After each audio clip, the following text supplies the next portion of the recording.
Hello students, हम लोग cell chapter पढ़ रहे हैं और सेल चैप्टर में हमने कुछ सेल ऑर्गेनल्स पढ़ लिए हैं। Is it okay? और सेल ऑर्गेनल्स में जो लास्ट सेल ऑर्गेनल हम पढ़ रहे थे उसका नाम है माइटोकॉन्ड्रिया। Is it okay? ये जो माइटोकॉन्ड्रिया है, इस माइटोकॉन्ड्रिया का स्ट्रक्चर हम लोग जान चुके हैं। मैं एक बार और बताने जा रही हूँ, देखिएगा ध्यान से। माइटोकॉन्ड्रिया के स्ट्रक्चर को जब हम डिस्कस करते हैं तो उसके स्ट्रक्चर में हमने देखा था कि it is bounded with 2 membranes. कितनी मेम्ब्रेन से बाउंडेड होता है ये? 2 मेम्ब्रेन्स। और अगर आप इसके शेप को ध्यान से देखना चाहें तो इसका शेप जो है, this is almost cylindrical. In some of the particular cells it may be spherical भी हो सकता है ये शेप। Is it okay? ये जो हमने यहाँ पर इसकी आउटर बाउंड्री बनाई है, इस आउटर बाउंड्री को बोला जाता है आउटर मेम्ब्रेन। ओके? और जो इनर मेम्ब्रेन हमने इसकी देखी थी, this inner membrane is in the form of folds. ये किसकी फॉर्म में होती है? फोल्ड्स की फॉर्म में होती है। Is it okay? ये है इस माइटोकॉन्ड्रिया की इनर मेम्ब्रेन। ये outer membrane and this one is inner membrane. And as we can see, this inner membrane is in the form of folds and these folds are known as cristae. क्या बोला जाता है इन folds को? इन folds को बोला जाता है cristae. इसमें प्रेजेंट होता है एक DNA मॉलिक्यूल। DNA मॉलिक्यूल जो है ये अकेला ही बहुत लंबा होता है। So a single DNA molecule is found in this mitochondria. Okay, some of the particles are also present here. ये particles भी present हैं। इन particles का नाम होता है F1 particles। क्या नाम होता है इनका? F1 particles. Is it okay? ठीक है, इसके अंदर भरा हुआ होता है एक फ्लूइड, और जो फ्लूइड का नाम है, इस माइटोकॉन्ड्रिया के अंदर भरे हुए फ्लूइड का नाम, this is known as matrix. And some granular structures which are known as ribosomes are also found in the mitochondria. ये ribosomes भी present होते हैं। किसके अंदर present होते हैं? माइटोकॉन्ड्रिया के अंदर। Is it okay? तो ये माइटोकॉन्ड्रिया का स्ट्रक्चर है।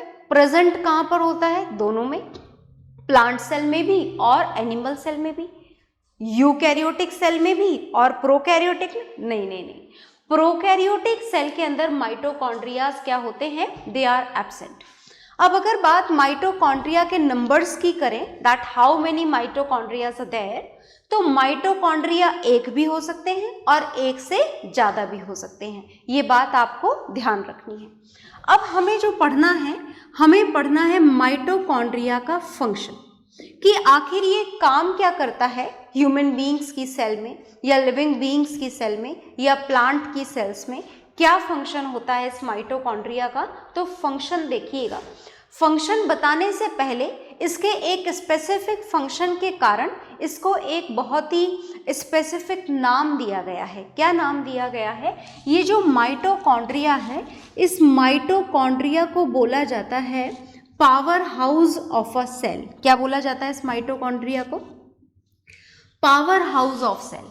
अब हमें ये जानना है, एग्जाम में भी क्वेश्चन पूछा जाता है, that why this mitochondria is known as power house of a cell. आखिर इसे पावर हाउस क्यों बोला जाता है?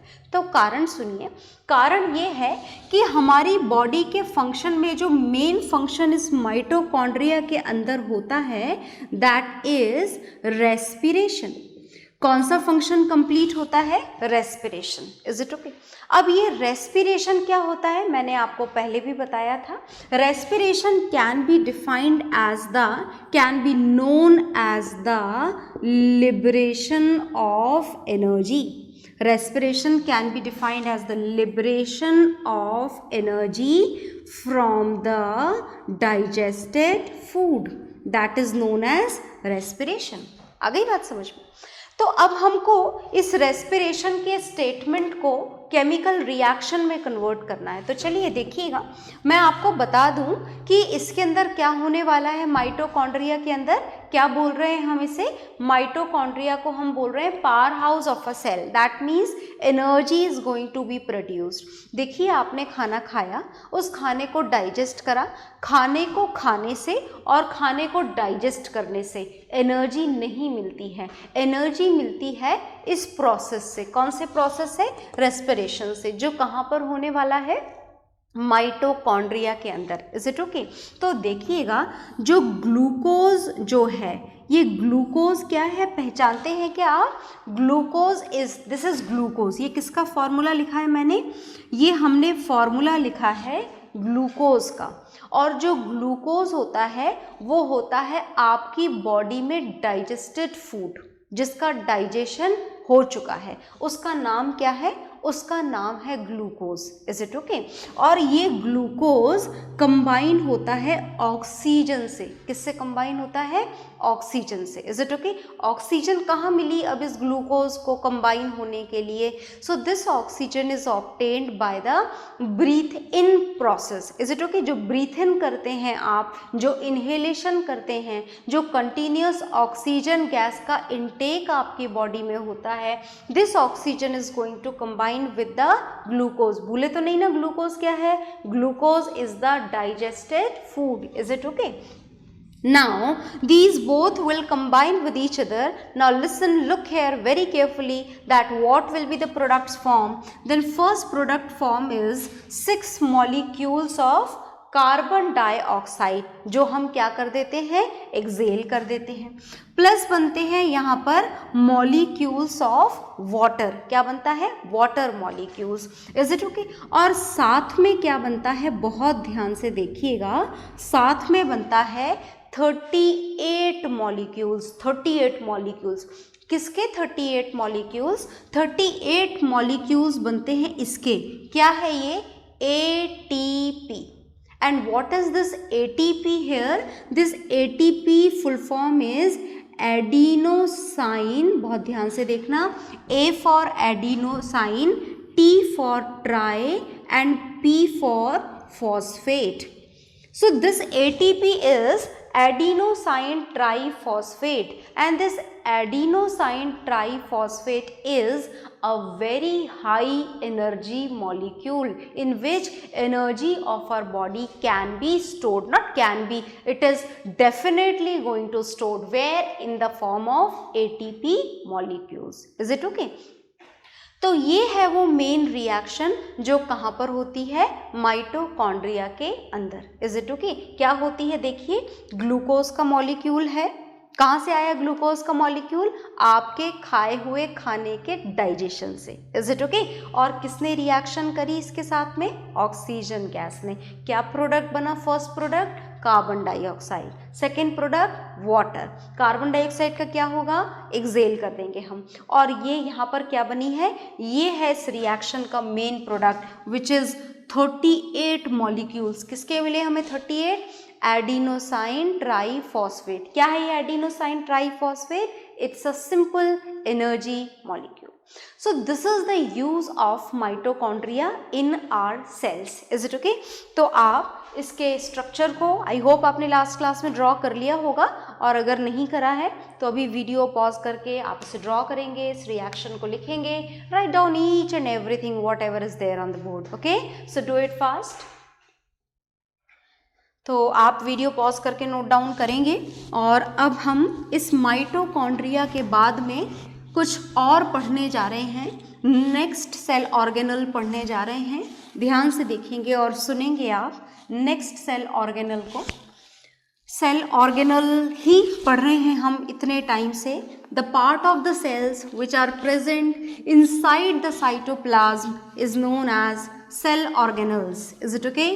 और अब हम जो सेल ऑर्गेनल पढ़ने जा रहे हैं, बहुत ध्यान से सुनेंगे आप उसे, क्योंकि बहुत इंपॉर्टेंट है। Each and everything is important. Is it okay? So look here, हम क्या पढ़ने जा रहे हैं? हम पढ़ने जा रहे हैं next cell organelle, and this next cell organelle is plastids.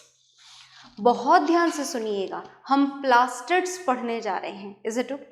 और जो प्लास्टिड्स होते हैं इसके बारे में सबसे पहले तो आप ये याद रखिए कि plastids are found only and only in the plant cells, they are absent in animal cell. याद रहेगा ना आपको, मैं यहाँ पर मेंशन कर देती हूँ, plastids are present in plant cell and plastids are absent in animal cell. Plastids animal cell में प्रेजेंट नहीं होते हैं।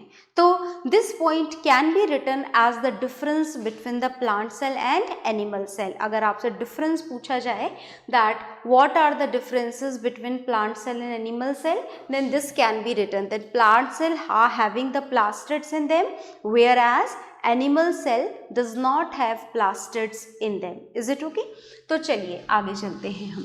अब ये जो प्लास्टिड्स हैं ये 3 टाइप के होते हैं, है ना। कौन कौन से 3 टाइप के होते हैं, नाम सुनिएगा। सबसे पहला जो नाम मैं आपको बताने जा रही हूँ, this is chromoplast. Is it okay? क्या नाम बताने जा रहे हैं? क्रोमोप्लास्ट। बहुत ध्यान से सुनिएगा। नेक्स्ट जो हमको पढ़ना है सेकेंड प्लास्टिड, वो हम पढ़ेंगे, वो ज़्यादा इंपॉर्टेंट है थोड़ा सा। This is chloroplast. Is it okay? क्या पढ़ना है हमको? क्लोरोप्लास्ट। और जो थर्ड प्लास्टिड आपको पढ़ना है, this third plastid is leucoplast. 3 type के प्लास्टिड आपको पढ़ने हैं, क्रोमोप्लास्ट, ल्यूकोप्लास्ट एंड क्लोरोप्लास्ट। तो चलिए हम 1 बाय 1 शुरू करते हैं। मैं रफ करने जा रही हूँ इन नामों को। ये मैंने आपको बता दिए हैं कि 3 type of plastids are there, तो एक एक करके हम तीनों को पढ़ेंगे, ठीक है। चलिए पढ़ना हम शुरू करते हैं।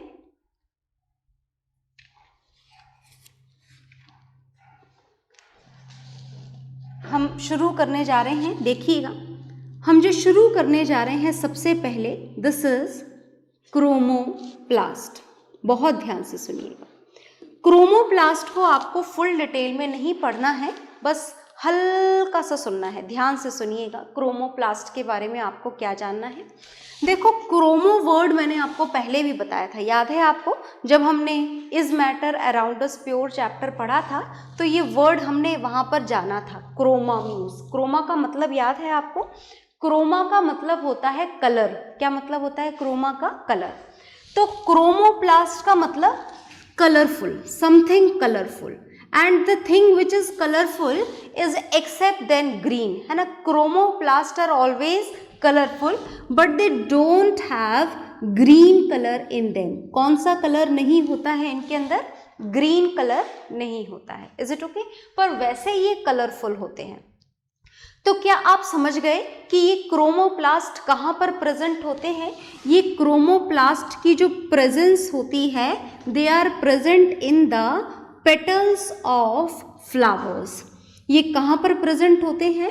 ये प्रेजेंट होते हैं फ्लावर की रंग बिरंगी पत्तियों के अंदर। देखा है ना आपने फ्लावर, तो रेड रोज में रेड कलर का होता है, पिंक रोज में पिंक कलर के होते हैं पेटल्स। Is it okay? आपने पर्पल फ्लावर भी देखे होंगे, आपने येलो फ्लावर भी देखे हैं, ऑरेंज भी देखे हैं। आई होप आपने सब देखे हैं, और नहीं देखे हैं तो देख लेंगे आप, कोई बहुत बड़ी बात नहीं है। तो ये जो फ्लावर के पेटल्स हैं, इन पेटल्स के अंदर they are always colourful. yes, they are almost colorful, and the colors which are present in the petals of flowers are because of chromoplast. उनको कलर कौन प्रोवाइड कर रहा है?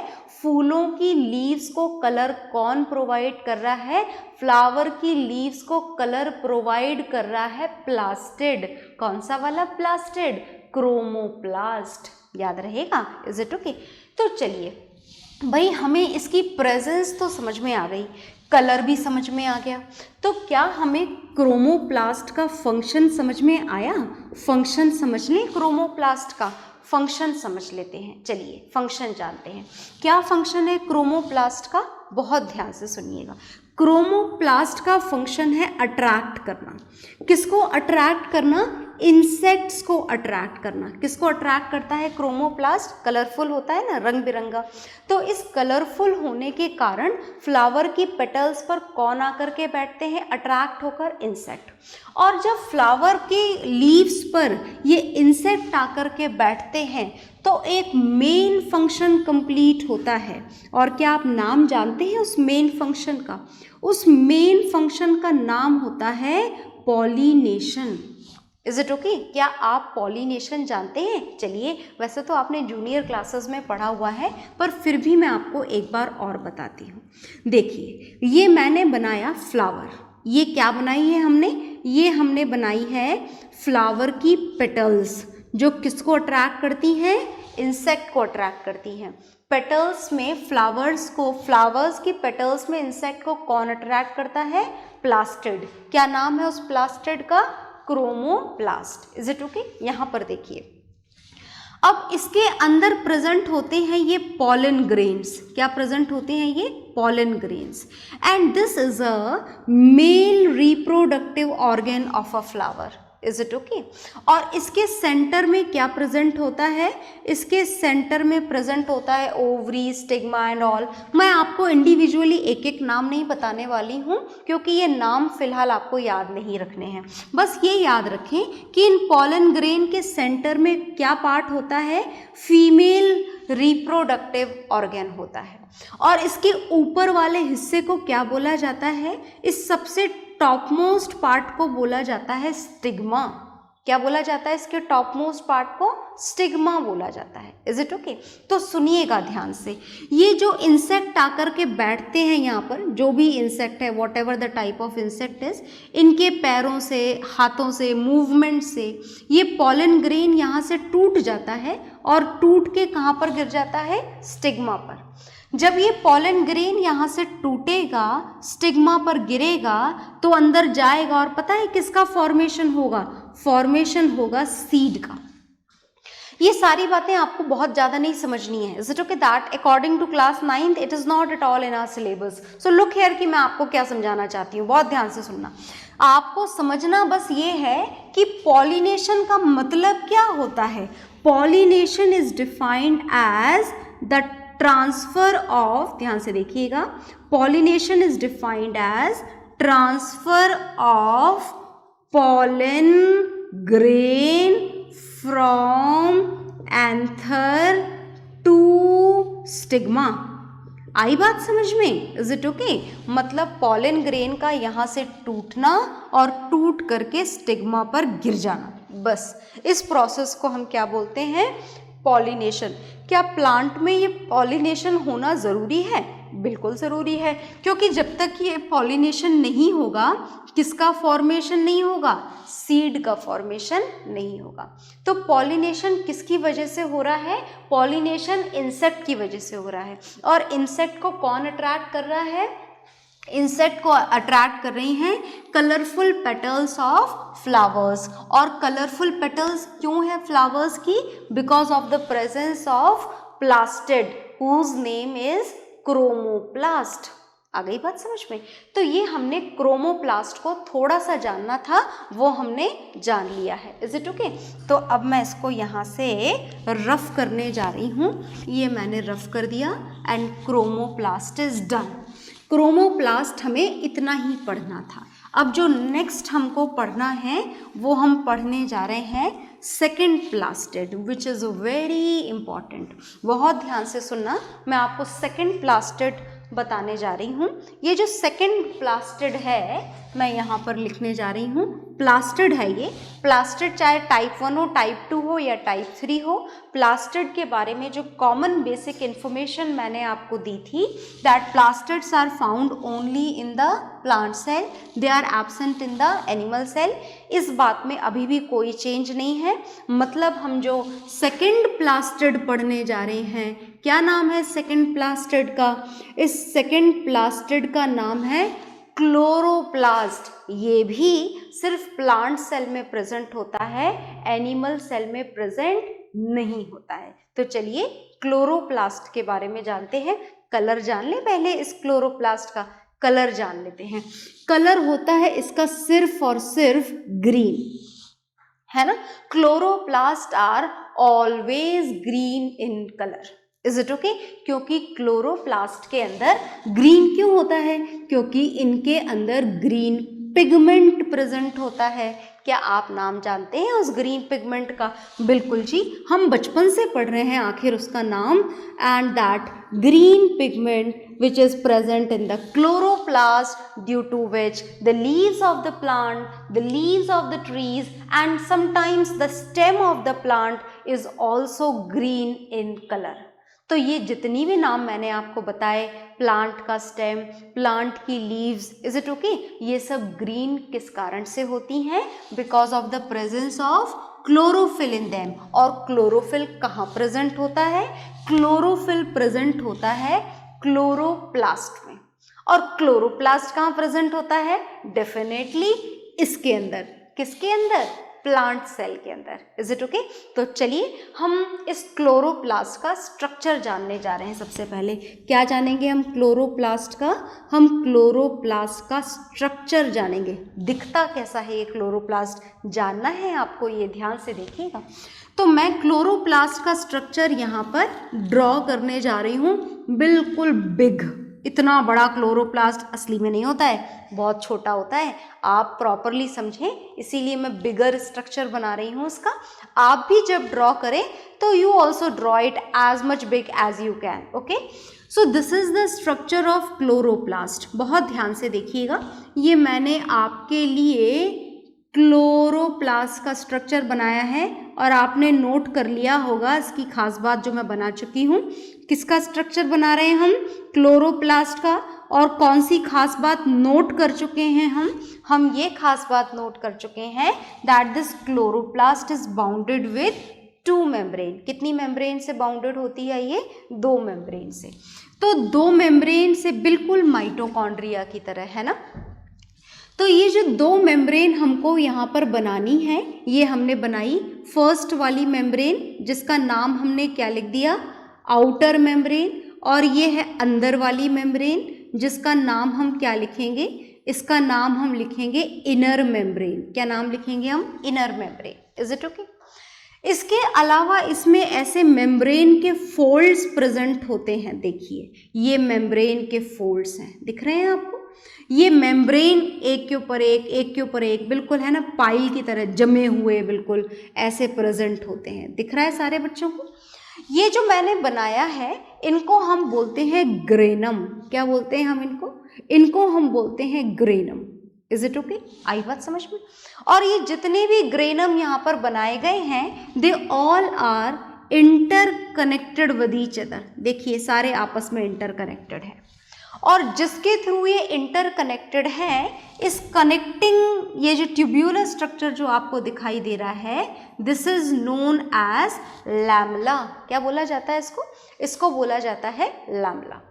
And it also has a DNA molecule in it which is a circular DNA। क्या present होता है इसके अंदर?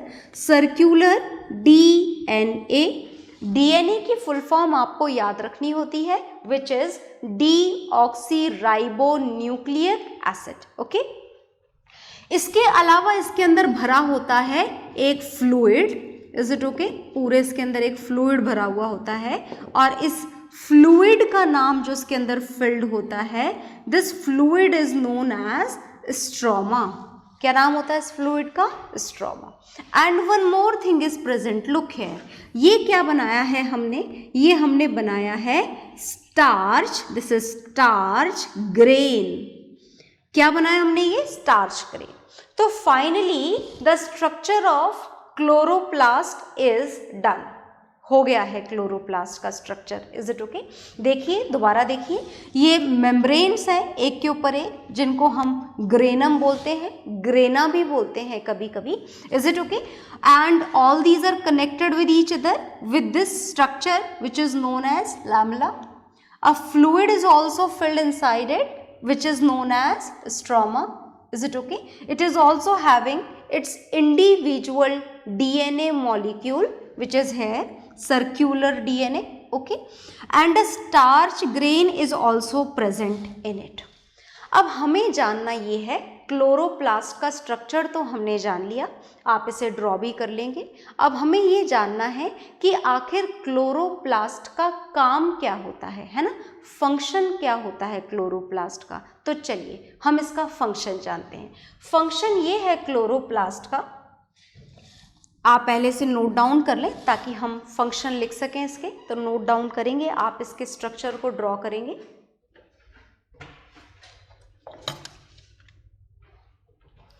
तो स्ट्रक्चर को ड्रॉ करने के बाद में मैं आपको इसके फंक्शन बता देती हूँ।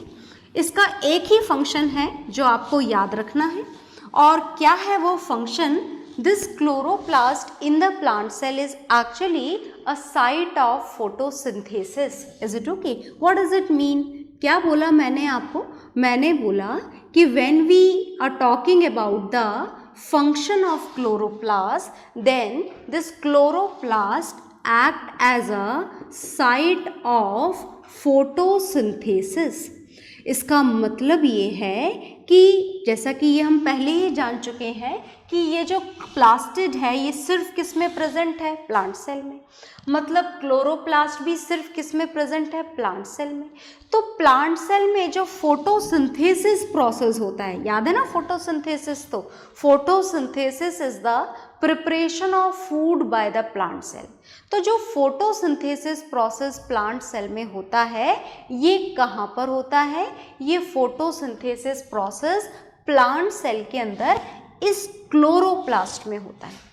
मतलब the plants are going to prepare their own food by the process of photosynthesis in the chloroplast. कहाँ पर होता है फूड प्रिपरेशन का काम? क्लोरोप्लास्ट के अंदर। आ गई बात समझ में? And therefore only this chloroplast in the plant cell is also known as kitchen of the cell। क्या बोला जाता है इस क्लोरोप्लास्ट को? क्लोरोप्लास्ट को सेल का किचन बोला जाता है, as the food is going to prepare over there। Is it okay?